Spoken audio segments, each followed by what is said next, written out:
Trade promotions are incentives given to channel members to push products through the channel. For manufacturers, trade promotions account for about 70% of the marketing budget. It is the second largest expense after cost of goods sold. It now accounts for about 17.4% of the gross sales of a manufacturer. Trade promotions can be classified into four groups: trade allowances, trade incentives, trade contests, and trade shows. Consumers never see trade promotions, and most have never heard of them, but they have a huge impact on what brands are placed on retail shelves. The largest category of trade promotions is trade allowances, which are financial incentives directed to a channel member to stock a particular brand of product. The major type of trade allowance is an off-invoice allowance, which is a discount on the product to encourage channel members to place an order. Off-invoice allowances account for 35% of all trade dollars, by far the largest category of trade promotions. Because off-invoice allowances are used so much, retailers are reluctant to purchase products off-deal. Pressure from competitors who offer deals keep the cycle going, where manufacturers have to keep offering allowances. The most controversial form of trade allowance is the slotting fee, which is a fee charged by retailers to stock new products. Retailers have four reasons for charging slotting fees, which can amount to millions of dollars. The average cost in slotting fees for a manufacturer to launch a new product is about $1.50 to $2. Is $1.5 to $2 million. Retailer justifications are: number one, it costs money to add a new product to inventory. Two, it requires shelf space, which means other products have to be taken off or less space allocated.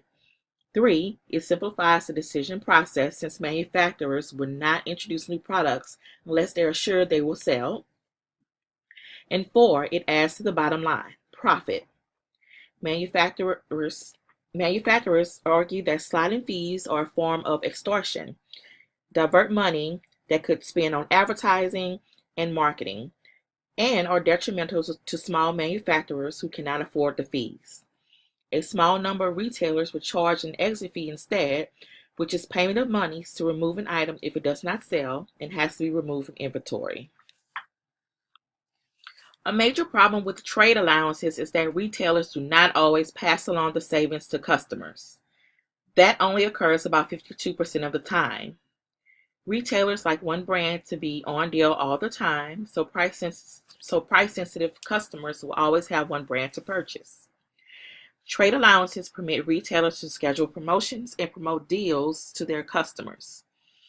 Another problem is forward buying, which involves retailers purchasing additional merchandise when it is on deal to sell later when it is off deal. This allows them to earn extra money. The disadvantage is the carrying cost of the extra inventory. Another problem is diversion, which is buying a product on deal in one part of the country and shipping it to another part of the country where it is off deal. This does not occur nearly as often as forward buying because of the cost of shipping. For industries that use salespeople, trade contests can be used to spur sales. Funds used in trade contests are known as spiff money. Rewards for winning can be cash, but prizes seem to work better. Trade contests can be designed for various channels or for various companies within one channel.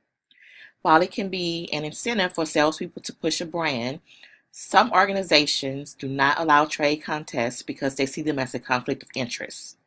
Salespeople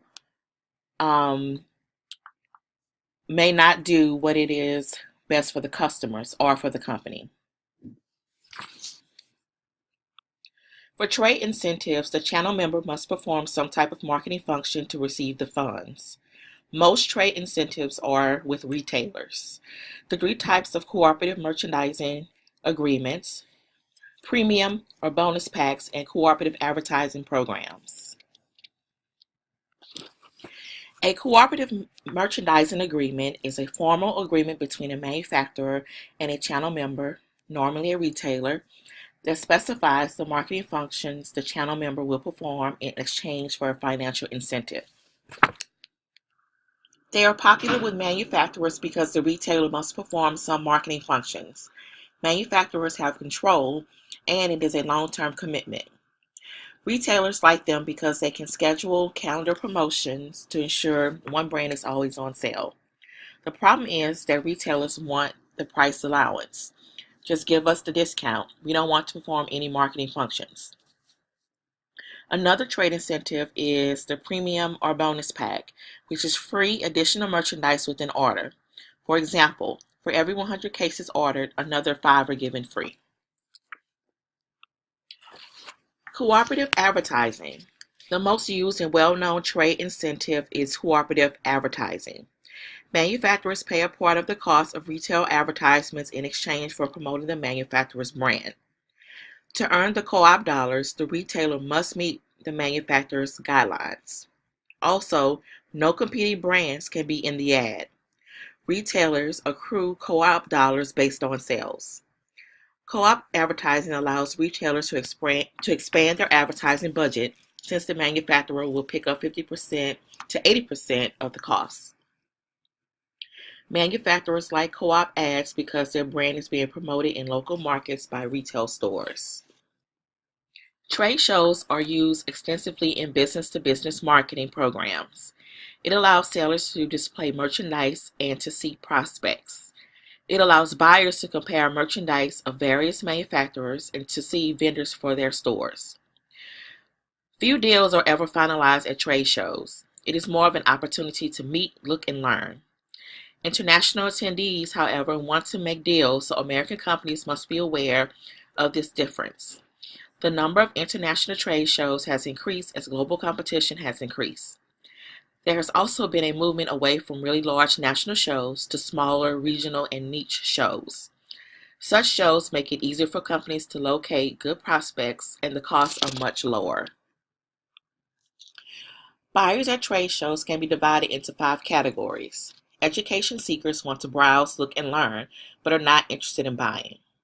Reinforcement seekers want reassurance they made the right decision in past purchases. Solution seekers seek solutions to specific problems and are in the buying mode if they find the right solution. Buying teams seek vendors for their businesses and are usually ready to talk sales. Power buyers are upper management or key purchasing agents with the authority to buy.